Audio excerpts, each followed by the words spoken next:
Magandang araw, Miss MGO. Ako nga po pala si Nathaniel.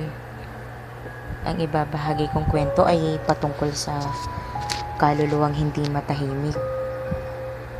Habang nagdadrive ang lalaki, ay may nakita siyang babaeng puro duguan sa isang lumang bahay. Nakatingin lang ito sa kanya at hindi gumagalaw.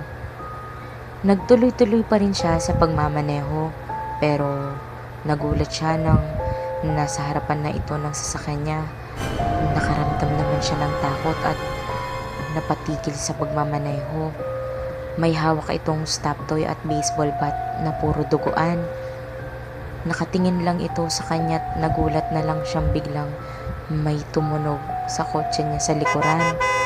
Ito pala ay isang lalaking galit na galit dahil hindi pa rin siya umaandar at nakakaabala siya sa daanan. Nang napapikit ang lalaki sa gulat sa tunog ng kotse, ay pagdilat niya, wala na yung babaeng duguan na may hawak na baseball bat at stop toy. Takot na takot siya at lumingon pa sa lumang bahay.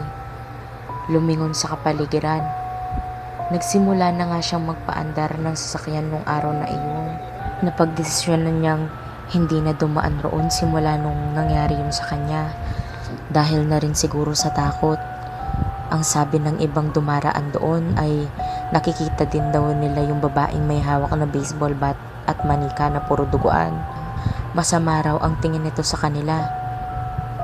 Sabi naman ng iba, ito raw ang babaeng pumatay sa pamilya niya matagal nang nakalipas. Pero nagpakamatay rin daw ang babaeng yun na may hawak na stop toy at baseball bat. Yun ang sabi nila.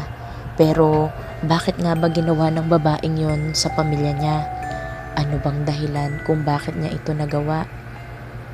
Nakipagkasunduan ba siya sa demonyo o naposes lang siya? Pero hindi pa rin alam ng lahat ang totoong istorya. Pinaghinalaan ng mga pulis ang babaeng may hawak na baseball bat na siyang pumatay sa pamilya niya. Pero bakit nga ba hindi pa rin matahimik ang babaeng yun? At ano ba talaga ang totoong nangyari sa pamilya niya? Pero napag-alaman raw ng mga kapulisan na may sakit raw pala sa pag-iisip ang babaeng duguan na may dalang stop toy at baseball bat. At doon na nga natapos ang investigasyon. Lubos namang nagluksa ang mga kamag-anak sa nangyaring yun. Thank you so much for listening.